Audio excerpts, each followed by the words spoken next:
Assalamu aleykum, урматтуу эл журт. Үстүбүздөгү 2020 жылы 4 октябрда парламенттик шайлоо болот. Ага 16 партия катышат. Бүгүнкү мен талдай турган партиянын кезеги реформа аталыштагы партия. Эми бир аз артка чегинип, бир аз кириш сөз кыла кетсем. Өткөндө мен мекеним Кыргызстан партиясына мүнөздөмө берсем, бир топ эл мени Райым Матраимовго сатылып кетти деп чыгышты. Ал эми чагылган Тошка KG сайты болсо премиум текстте эле жазып чыгышты. Райым миллион Мотуевду да сатып алыптыр деп. Эми мен сатып алгандай же сатылып кеткендей футболист же товар эмесмин. Во-первых. Эмне кокондон кул болуп тентип келген Шамасардын тукуму Атамбаевке же анын адамдарынын көз караштарына, взглядтарына, ой пикирлерине меники төп келбей калса эле сатылып кеткен болуп каламбы? Эмне баарысын Атамбаев эле ой жугутуш керекпи? Жанын кишилер эле ой жугутушубуз керекпи?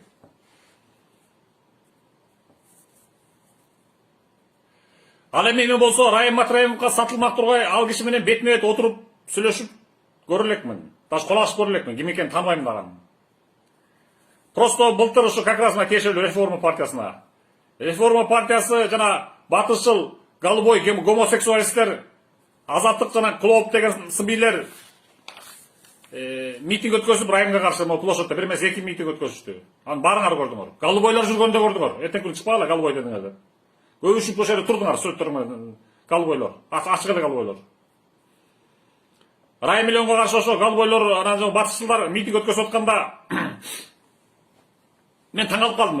Таң калып кызыгуу да пайда болот. Өлүп эле адамды эстесин кызыгуу болот. Бул эмне болгон адам мынчалык кызыгуу болгондой. Кайра митинг өткөзүштү деп. Мындай кишини укпапмын. Ким болду экен деп кызыгып, иликтеп, жакындан таанышып, ой пикирин билип көрөйүн, өзүнүн оюн угайын бул жөнүндө деп изилдеп калдым. Анан мунун тааныштарын издей баштадым. Өзүм табаш кыйын экен бул адамды. РМ спорт клубунун тренери, кикбокс боюнча дүйнө чемпиону Шайлообек Атазовго чыгып Facebook'tan. Sen Rayım'dın telekanallarının başçısı turbaysın mı? Rayım Mırza menен жолтуруп бербейсиң бе? Сүйлөшүп көрөйүн. Мондай маселелер болот десем, мен деген независимый блогер, саясий аналитик катары өз баамды берейин. Десем ал Шайлообек Атазов оң жооп бербей, Райымды кызгангасып мунчпай койду былтый. Байдын ашын байкуш аяп деген сөз ушул да кыргыздын сөзү. Как будто мен аны Шайлообек Атазов алып аткан долясын алып койчудан бетер кызаңдап кызганып унчукпай үтүрөңдөп койду. Кызганып койду, короче. И мындай эле кызганычты да 2 журналист көрсөттү. Райым менен тыгыз иштешкен. Атаңарды азыр атабай турам, кийин аталып кетиши мүмкүн. Ким экениңерди билесиңер, журналисттер өзүңөр угасыңар. Эми мен мунун баарын эмнеге айтып отурам? Дал ушул реформа партиясы уюштурган ошол митингтерди реформа партиясынын составында НПОчу жазылаган ажаган обон аялдар жүрөт. Мисалы Рита Карасартова окшогон, оозунан көбүк чачыраган. Клара Соронкулова лидер экен. Бул деген конституциялык соттун мүчөсү болчу. 15 жылга чейин унчукпай отурду. Как кызматтан кетти, какой-то провинциядан кетти окшойт. Эмне үчүн 10 жыл эле конституцияга каршы болуп эми айтып атат бул Клара Соронкулова конституцияны өзгөртүш керек дейт. Onu 15 жылга чейин эмне отурду курултуй унчукпай. 10 жылы Текебаев каалаган конституцияга конституциялык соттун мүчөсү болуп кирди. Макул болду. 5 жыл макул болуп отурду. Анан кандай кызматтан кеткенде 5 жылдан кийин эле мүмкүн чыгат. Башында мен сыяктуу каршы чыкпайт беле. Эң башында 10 жылга каршы чыкпайт беле. Клара Соронкулова ошондой акылдуу болсо ошондой. 200-дүн жеткенчеги. Ошентип Клара Соронкулова 15 жылы пайда болуп калды. Ошо оппозициямын деп сүйлөй баштады. Ар кайсы бүт эле ошо тияка бияка каршы, бийликке каршы сүйлөй баштады, кызматсыз калган экени. Составында ошол МПОчу Рита Карасартова, Клара Соронкулова, аялдар экен көбүнчөсү. Ал эми пророк Мухаммад саллаллаху алейхи ва салламдын хадиси бар. Аялдар башкарган мамлекет абдан бактысыз мамлекет деген хадиси бар. Бул деген имам Сахих Бухаринин Сахих китебинде берилген. Мага эмесе центральный мечитте энерги сатылат, ал окугула. Хадис, ошондой хадис бар. Кайсы өлкөнү аял башкарса дейт, ал өлкө бактысыз дейт.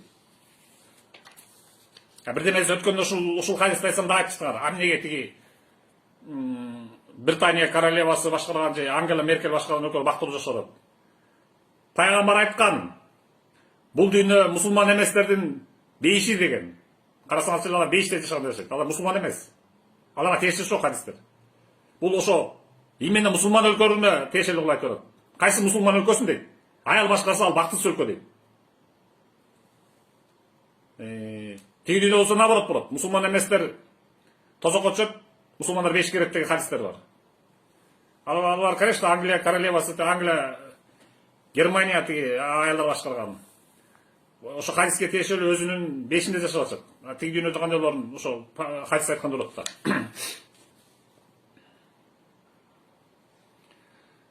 Анан бул партиянын составында ошондой экен, көбүнчө эми жана мен айткан гомосексуалист, голубой бузукулардан канча өсүрөт ким билет? Мен тааныгандан ошол эки эле атактуу аял экен, НПОчу Карасатова жана Клара Сорокулова өзү. Программасы өткөндө чыгып видеодон Клара Сорокулова аркасынан жаштардын баарын тизип алып бакырып атат видеодон. Биздин 5 программабыз бар дейт. 5. Жаңы конституция дейт. Айтып атам го.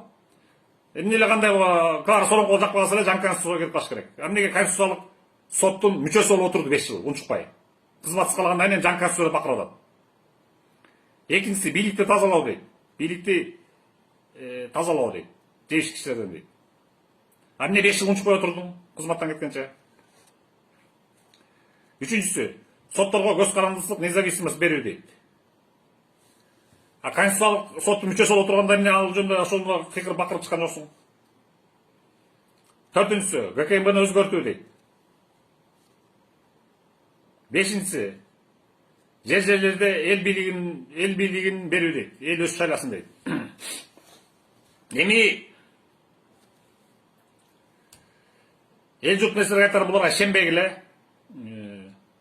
Бул АКШнын, Америка Кошмо Штаттарынын программасы. Билесиңер, Америка кирген жер бүтпөгөн революция, кан төгүү, согуш, мисалы Ирак, Афганистан, Ближний Восток, Украина, Минск мына бүтпөгөн ошол Америка аралашкан эле жер, бүтпөгөн революция, бүтпөгөн нестабильность, бестабилдүүлүк, кан төгүү.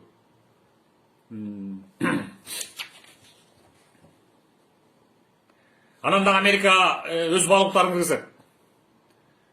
Голубой гомосексуалисттер болсун деп бийликте. Өткөндө Оскар деген кино премияга киришти го, условияларын коюшту. Мындан ары дейт. Оскарды ала албайсыңар дейт. 3төн 2си кинонун сөзсүз бир эки гомосексуалист жүрүш керек дейт. Темасы ушундай да булардын. Бул бузукулук, кыргыз салтына, адеп ахлагына, баш эле адам табиятына каршы келчү нерсе бул деген. Голубойлук, могу эмелик жана гейлик, лесбиянкалык.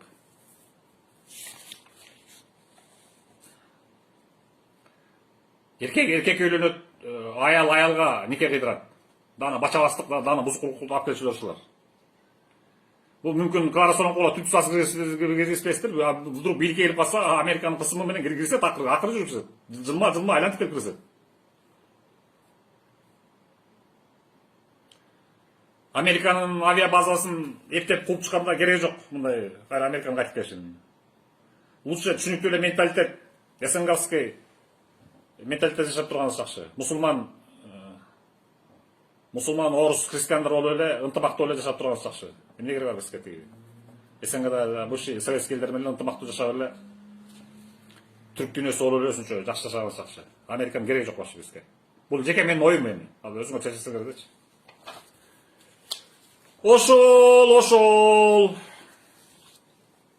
Ошол. Анан силер ойлобогула, эмне сүйлөгөн сайын эле тигим эле Атамбаев жөнүндө айтат, Атамбаев бардык жерде кулак ачып атпайт дейт. Бул абдан жана жеп алган 3 миллиард долларын абдан эметип сиңирип тура аябай. Кайсы жерден карабасаң айланып келип ошого такалат Атамбаевка. Же балдары чыгат, же программасы, же адамдары чыгат, же кишилери жүрөт, же партиясы жүрөт. Атамбаевдин леви партиялар. Айла жок, ал жөнүндө айтууга туура келип атат. Ким экенин айтууга туура келип атат. Эми акыркы кезде Райым Матраимовго чыга баштады, да айтпагыла, бир эки жолу айттым. Опять ал өзүнүн партиясы жөнүндө айттым, мекенин Кыргызстан ошо тиешелүү деп аткан. Разбор бердим, талдадым. жанага каршы митингтерди кайра уюштурган могу реформа партиясы боюнча деп атам.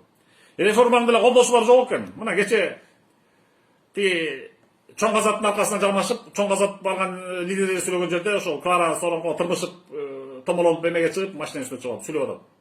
Колдоочулар жок окшойт. АКШны ким колдомок эле? Ошол эми, урматтуу калдайган калың журт, 4 октябрда тандоону баары өзүңөр кыласыңар, силер чечесиңер. Жаңылбагыла.